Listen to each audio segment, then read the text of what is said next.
바이블 아카데미에 오신 여러분들을 주님의 이름으로 환영합니다. 우리는 현재 기본교리를 공부를 하고 있습니다. 이 기본교리는 건물로 말하면 골조를 세우는 것과 같습니다. 골조를 얼마나 잘 세우냐에 따라서 우리가 얼마나 튼튼하고 안전한 건물을 짓는지 좌우하는 것입니다. 그래서 여러분들이 기본교리를 잘 공부하고 신앙의 기본적인 것을 잘 구축하게 되면 하늘에 이르기까지 여러분의 신앙에 흔들림이 없이 진리의 길을 바르게 갈 수 있는 것입니다. 그래서 이 시간에 이 기본교리를 공부할 때 우리가 조금 딱딱한 부분이 있지만 이 부분을 여러분들이 잘 극복하시고 또 믿음으로 잘 받아들이게 되면 여러분의 신앙에 큰 진보가 있으리라고 생각이 듭니다. 오늘은 기본교리 28에 공의 하나님에 대해서 연구해 보도록 하겠습니다. 기본교리의 28개의 주제를 연관 있는 주제들로 묶어서 6개의 부분으로 구분하게 되면 신론, 인간론, 구원론, 교회론, 그리스도인 생활론, 종말론으로 구분할 수 있다고 말씀드렸습니다. 그 중에서 이 신론은 5개의 주제로 구성되어 있는데 하나님의 말씀, 하나님, 아버지 하나님, 아들 하나님, 성령 하나님으로 구분되어 있고 우리는 지난 시간에 하나님의 말씀을 연구했습니다. 오늘 그것에 이어서 하나님에 대해서 연구해 보도록 하겠습니다. 기본교리 28에서 하나님이라고 기록해 놓은 내용을 읽어보고 제가 느낀 바는 측량할 수 없는 우주 가운데에 서 있는 광활함이었습니다. 하나님께서 우주를 창조하셨기 때문에 우주보다도 더 크신 하나님이신데 우주에서 티끌보다도 더 작은 제가 어떻게 하나님에 대해서 알 수가 있겠습니까? 이 성경은 사람을 구원하기 위하여 하나님께서 계시로 주신 책이에요. 그래서 사람이 하나님에 대해서 다 아는 것은 불가능하지만 우리를 구원하시는 분이 하나님이시고 흐릿하긴 하지만 그 하나님이 어떤 분이시라는 것을 성경에서 계시해 주는 것만큼만은 희미하게나마 알아보려고 하는 것입니다. 이번 과의 기억절입니다. 요한복음 17장 3절에 있는 말씀입니다. 영생은 곧 유일하신 참 하나님과 그의 보내신 자 예수 그리스도를 아는 것입니다. 기본 신조를 보겠습니다. 한 하나님이 계신다. 성부, 성자, 성령. 곧 동일하게 영원하신 새 신격의 통일체이신 하나님이 계신다. 여기서 이 삼위일체의 이론이 여기서 나오는 것입니다. 하나님은 불멸이시고 전지전능이시고 만유에 계시고 항상 존재하신다. 우리 인간과는 전혀 다른 하나님의 속성이 되겠습니다. 그분은 무한하시고 인간의 이해를 초월하신 분이시면서도 그분의 자기 계시를 통해 알려주신다.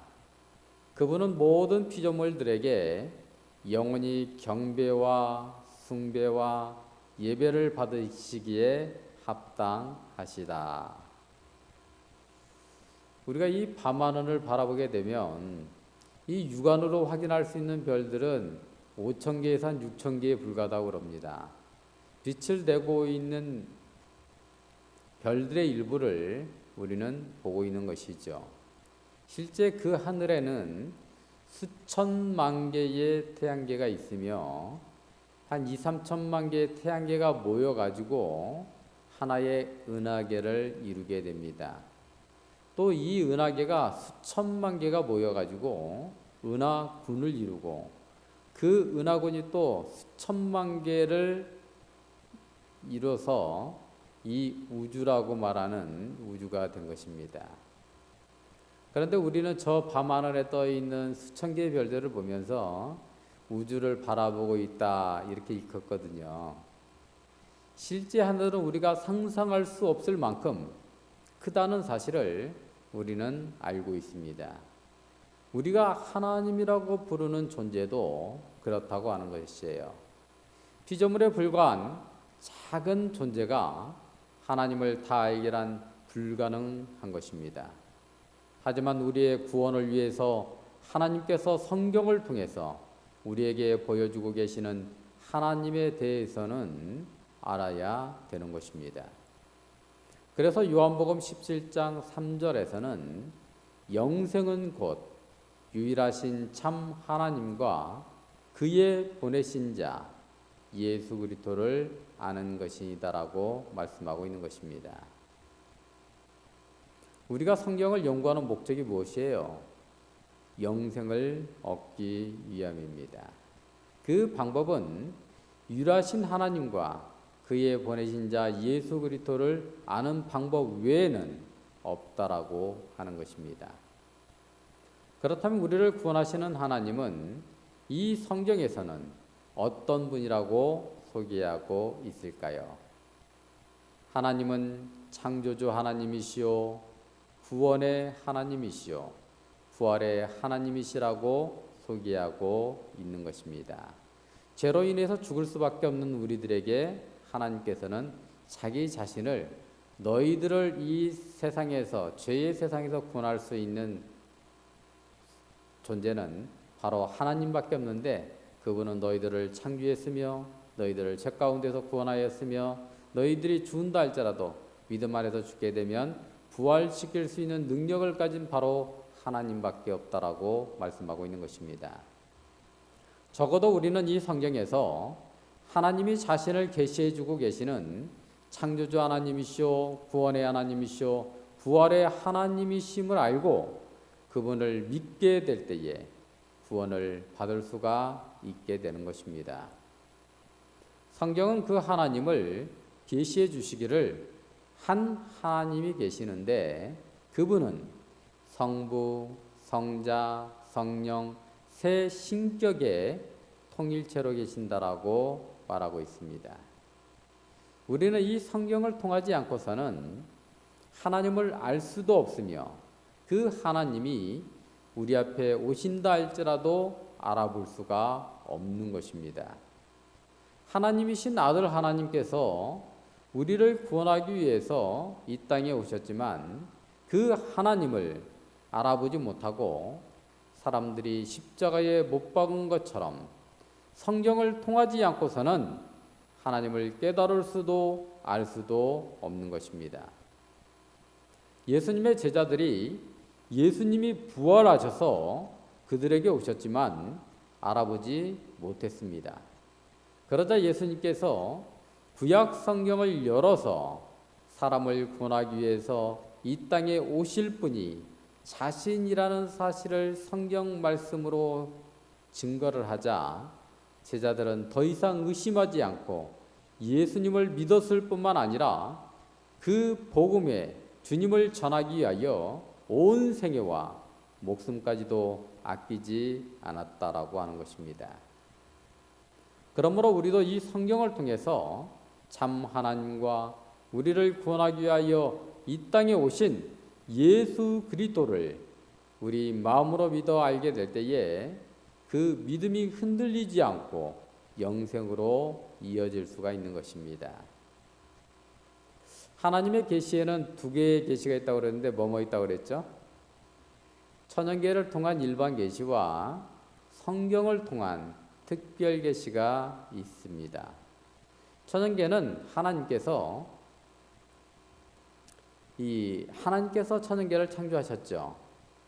그러므로 이 천연계의 일반 계시를 통해서 하나님이 어떠한 분이시라는 것을 알 수가 있는 것입니다. 천연계 가운데서는 하나님의 이 지으신 분, 그분의 품성이 천연계 가운데 드러나게 되어 있는 것입니다. 하나의 예를 들게 되면 예수님을 깨달은 인도의 한 선교사가 이산골, 저산골 복음을 전하면서 가는데 하루는 산에 불이 나게 되었습니다. 고개를 들어서 보니까 막 불이 막 타오르고 한 나무에 옮겨 붙었는데 그 위에 새 둥지가 있는 것입니다. 새 둥지 안에는 작은 이제 막 태어난 새들이 막 짹짹거리면서 막 비명을 지르고 있는 것입니다. 그 위를 보니까 큰 어미새가 이 나무 주위를 빙빙 돌면서 있는데 이 새끼들을 도무지 구할 수가 없는 거예요. 그러자 점점 불이 더 심하게 타오르자 어미새는 그 배하던 나무 주위를 배하던 것을 그 나무 위에 있는 새의 둥지 안에 있는 새들을 향해서 내려앉더니 불길 가운데서 고통받고 있는 자기 새끼들을 날개로 싹 끌어안고 불타 죽게 된 것입니다. 그래서 그 선교사는 이렇게 말을 했다고 그래요. 나는 오늘 예수 그리스도의 십자가를 보았다. 이렇게 천연계는 하나님의 사랑에 그림자들로 가득 차 있는 것입니다. 하지만 천연계는 하나님의 품성을 드러내기는 하지만 하나님이 누구라고는 직접적으로 가르쳐주고 있지 않습니다. 특별 계시인 하나님의 말씀인 성경이 필요한 이유인 것입니다. 이 성경을 똑같이 연구했다고 해서 누구나가 구원받는 것은 아니지요. 마음이 열려서 그 기록된 말씀을 믿게 될 때에 구원을 받게 되는 것입니다. 그러므로 우리는 우리의 마음의 문을 열어달라고 하나님께 기도해야 되는 것입니다. 로마서 10장 9절로 10절에 있는 말씀입니다. 내가 만일 내 입으로 예수를 주로 시인하며 또 하나님께서 그를 죽은 자 가운데에서 살리신 것을 내 마음에 믿으면 구원을 얻으리니 사람이 마음으로 믿어 의에 이르고 입으로 시인하여 구원에 이르느니라. 이 주인공들이 모든 우리 바이블 아카데미를 수강하고 있는 모든 분들이 다 받게 되시기를 간절히 소망합니다. 그렇다면 우리가 어떻게 예수님을 주로 시인하며 또 하나님께서 그를 죽은 자 가운데서 살리신 것을 우리 마음에 믿을 수 있느냐 하는 것이죠. 여러분, 인간의 구원에는 몇 가지의 중요한 요소가 필요합니다. 앞으로 연구하게 되겠지만 원래 사람은 영생하도록 창조가 되었지만 죄를 지음으로 죽게 되었습니다. 이 죽게 된 사람을 다시 영생하도록 되돌려 놓는 것이 구원이라고 하는 것입니다. 하나님께서는 이 구원을 목적으로 성경을 기록한 것입니다. 죄 안에서 사람이 죽었다. 있는 것이 없게 된 것입니다. 그런 사람이 다시 살아난다. 없던 것이 있게 된 것입니다. 없던 것이 있게 된 것, 무에서 유를 창조하는 것을 의미하는 것입니다. 오직 창조주 하나님만이 그것이 가능한 것입니다. 그래서 이 성경에서 계시해주고 계시는 하나님은 창조주 하나님이셔야만 되는 것입니다. 두 번째, 구원의 하나님이셔야 됩니다. 영생하도록 창조받은 사람이 죽게 된 것은 죄 때문입니다. 사람은 모두 다 죄인이기 때문에 죽는 것이에요. 이 죽음에서 이 자유로운 사람은 단 한 사람도 없습니다. 모두 다 죄인이라는 것을 알 수 있는 대목입니다. 그러므로 이 사람, 죄인인 사람을 구원하기 위해서는 죄가 있는 사람이 아니라 죄가 없으신 하나님이 필요한 것입니다. 그래서 하나님께서 죄진 인간을 구원하기 위해서 이 땅에 오셔야만 했던 것입니다. 오셔서 무슨 일을 하신 거예요? 모든 인류의 죄를 짊어지시고 십자가에서 사람을 대신해서 죽으셨어야만 하는 것입니다. 성경은 그분이 바로 인류를 죄 가운데서 구원하기 위해서 오신 예수님이시고, 그분은 우리와 같은 죄를 저지를 수 있는 연약한 모습으로 오셨지만 무죄한 생애를 사셨고 우리의 대속자로서 십자가에 못 박혀 죽으셨다라고 증언하고 있는 것입니다. 이 대속 또한 사람이 할 수 없는 것을 하나님께서 대신해 주시는 것입니다. 대를 대속하셨으면 그 다음에 무엇이 필요한 거예요? 죄로 인하여 죽은 사람이 다시 살아나는 것입니다. 그래서 하나님은 부활의 하나님이셔야 하는 것입니다. 죽은 자를 다시 살리실 수 있는 하나님, 그 하나님만이 예수 그리스도를 믿고 믿음 안에서 잠든 무리들을 새 생명으로 부활시키고, 예수님 재림 때에 살아있는 사람들은 변화시켜서 영생하도록 하는 부활의 능력을 가지고 있어야 되는 것입니다. 예수님이 재림할 때에 물론 살아있는 사람도 믿음 안에서 살아있는 사람을 말합니다. 그래서 이 성경은 하나님을 계시하시기를 하나님의 이름, 하나님의 활동, 속성들을 통하여 하나님께서 어떤 분이신지를 알려주고 계시는데, 그것을 요약하면 하나님은 창조주이셔야만 하고 구원의 하나님이셔야 되며 부활의 하나님이셔야지만이 그것이 가능하다라고 하는 것입니다. 그리고 사람을 창조하셨으며 죄진 사람을 그분의 생명을 대신해서 구원하셨으며 부활의 하나님이신 것을 한마디로 말하게 되면, 하나님께서 왜 사람을 창조하셨을까요? 하나님께서 왜 죄인인, 죄를 범했다는 것은 하나님을 배신했다는 건데 왜 그 죄인을 위해서 하나님께서 대신 돌아가셨을까요?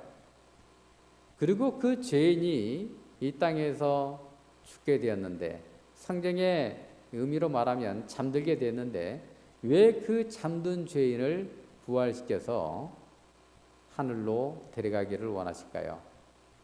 그것은 바로 하나님은 사랑이시라고 하는 것입니다.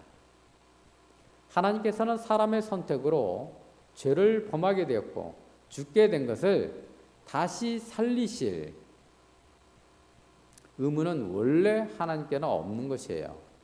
그럼에도 불구하고 그분의 목숨값으로 구원하신 것은 그분이 사랑이시기 때문에 가능한 것입니다. 하나님은 사랑이십니다. 하나님은 사랑으로 그분의 형상대로 사람을 창조하셨고 죄를 용서하여 십자가의 대속을 믿는 모든 사람들을 구원하시기를 원하시고 능히 죽은 자를 살리실 수 있는 부활의 하나님이심을 여러분 꼭 기억하시고 믿게 되시기를 바랍니다. 로마서 4장 17절에 보면 기록된 바 내가 너를 많은 민족의 조상으로 세웠다 하심과 같으니, 여기서 이제 이 아브라함을 말하는 것인데요. 그의 믿은 바, 아브라함이 뭘 믿었는지 그가 믿은 바가 나옵니다. 하나님은 죽은 자를 살리시며 없는 것을 있는 것 같이 부리시는 이시니라. 없는 것을 있는 것 같이 부리시는 분이 누구십니까? 바로 창조주 하나님이시라는 것입니다. 하나님은 창조주 하나님이시오, 구원의 하나님이시오, 부활의 하나님이심을 여러분 믿게 되시기를 바랍니다. 하나님은 구원의 하나님이시오, 부활의 하나님이심은 앞으로도 연구하는 내용에서도 계속 반복하게 될 것입니다. 이 시간에는 이 세 분의 하나님이 창조주 하나님이심을 성경을 통해서 확인하고자 합니다. 왜냐하면 이 세 분의 하나님이 창조주 하나님이셔야지만이 그분들이 구속의 하나님이시오 부활의 하나님도 될 수가 있기 때문에 그렇습니다. 성부, 성자, 성령 이 세 분의 하나님이 한 분의 하나님이심을 증거해 보도록 하겠습니다.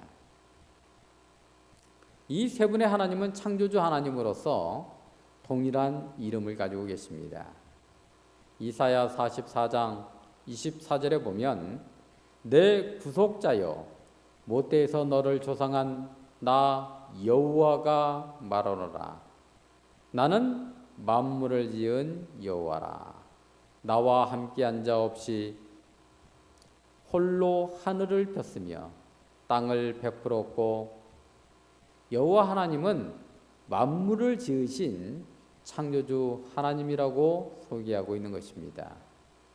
그렇다면 성부와 성자와 성령 하나님께서 창조주 하나님이심을 증거하게 되면 이 세 분의 하나님은 창조주 하나님이시면서 여호와라고 하는 동일한 이름을 가지신 유일한 하나님이심을 알 수가 있는 것입니다.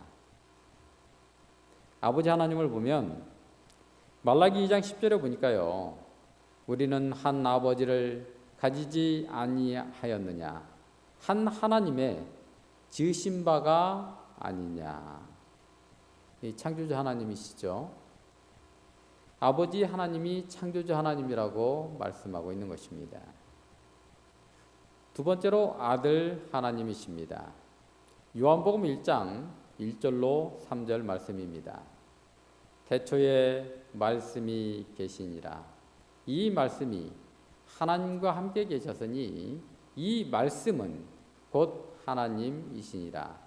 이 말씀이 하나님이시라는 거죠. 그가 태초에 하나님과 함께 계셨고 만물이 그로 말미암아 지은 바 되었으니 말씀 하나님도 창조주 하나님이라고 말씀하고 있는 것입니다. 지은 것이 하나도 그가 없이는 된 것이 없느니라. 말씀 하나님이 만물을 지으셨다. 즉 창조주 하나님이라고 말씀하고 있습니다. 그럼 말씀 하나님이 과연 누구신가 하는 것이죠. 요한복음 1장 14절에 이렇게 증언하고 있습니다. 말씀이 육신이 되어 우리 가운데 거하심에 말씀 하나님께서 인간의 육신으로 이 땅에 오셨다 이것이에요. 우리가 그 영광을 보니 아버지의 독생자의 영광이요 은혜와 진리가 충만하더라. 여러분 말씀이 육신이 되어 이 땅에 오신 분 하나님 아버지의 독생자가 누구십니까? 예수 그리스도이십니다. 이 구약성경을 전체를 연구해서 보면 바로 구약성경은 이 예수 그리스도를 증거하기 위해서 쓰여진 책이고 그 책 가운데에서 정말 예수님이 언제 이 땅에 오시고 몇 월, 몇 년도, 몇 월, 며칠, 몇 시에 돌아가실 것까지 다 예언이 되어 있습니다. 그러므로 예수님은 여호와라고 하는 이름을 가지신 창조주 하나님이 되시는 것입니다. 아들 하나님도 창조주 하나님이시죠. 자, 다음으로 성령 하나님이십니다. 시편 104편 30절입니다. 주의 영을 보내어 주의 영을 보내요. 주의 영이 뭐예요? 성령 하나님을 말씀하시는 거죠. 저희를 창조하사 지면을 새롭게 하시나이다. 여기 보면 성령 하나님도 창조주 하나님이심을 창조의 하나님을 성령은 증거하고 있는 것입니다. 창조주 하나님은 여호와라고 하는 이름을 가지고 계시므로 성령 하나님도 유일하신 여호와 하나님이 되시는 것입니다. 그러므로 아버지와 아들과 성령 하나님께서는 창조주 하나님으로서 여호와라고 하는 이름을 가지신 유일하신 한 분의 하나님이심을 여러분 기억하게 되기를 바랍니다. 이 세 분의 하나님은 창조주 하나님이시면서 구원의 하나님이시기도 하시고 부활의 하나님이십니다. 이 세 분의 하나님은 한 분의 하나님으로서 성부는 근원으로, 성자는 중보자로, 성령은 실행자 혹은 적용자로 활동하고 있는 것입니다. 그러므로 이 성경은 두 가지의 약속으로 되어 있다고 그랬잖아요. 구약은 초림하여 오시는 예수 그리스도를 증거하는 책이고, 신약은 재림하여 오시는 예수 그리스도를 증거하는 책입니다. 모든 중심이 누구예요? 예수님이 중심이십니다. 성경은 세 분의 하나님께서 늘 함께 일하시는데 왜 이 성경은 예수님께 초점을 맞추고 계시는 것일까요? 하나님의 사랑과 목적이 나타난 것이 예수님을 통해서였기 때문에 성경은 그분께 초점을 맞추고 있는 것입니다. 여러분, 하나님의 사랑이 어디에서 구체적으로 이 사람들에게 보여주신 거예요? 십자가에서. 유일하신 참 하나님은 십자가의 하나님이십니다. 그리스도는 하나님의 무한하신 사랑과 구원하시는 능력을 우주에 펴내신 것입니다. 그분은 반역한 지구에 대한 무조건적인 사랑 때문에 분리의 고뇌를 자원하여 통과하신 삼위일체 하나님을 계시하고 계시는 것입니다. 이 십자가에서 하나님은 우리를 향하여 사랑의 초청을 선포하고 계시는 것입니다. 빌립보서 4장 7절에 있는 말씀입니다. 화해하라. 그리하면 모든 지각에 뛰어난 하나님의 평강이 그리스도 예수 안에서 너희 마음과 생각을 지키시리라. 창조주 하나님이시오, 구원의 하나님이시오, 부활의 하나님이신 예수 그리스도를 믿고 입으로 시인하심으로 사랑의 하나님만이 주실 수 있는 영생을 선물로 받게 되시기를 간절히 바랍니다. 기도하시겠습니다. 감사하신 하나님 아버지, 오늘 이 시간에는 저희들이 하나님에 대해서 연구했습니다. 우리를 창조하셨으며 구원하셨으며 부활시킬 우리의 유일한 하나님을 우리는 이 성경을 통하지 않고서는 도무지 알 수가 없는 존재들이었는데, 우리 하나님께서 사랑으로 이 성경을 기록해 주시고 하나님을 우리의 아버지요 구속주요 부활의 하나님으로 믿을 수 있도록 역사해 주시는 은혜에 진심으로 감사를 드립니다. 이 하나님의 존재가 우리 마음에 새겨지고 우리 삶 가운데에 실현되며, 그리고 믿음으로 우리 하나님을 믿고 따라감으로 우리 하나님께서 주고자 하는 영원한 생명을 모든 분들이 받을 수 있도록 역사하여 주시옵소서. 예수님의 이름으로 기도드리옵나이다. 아멘.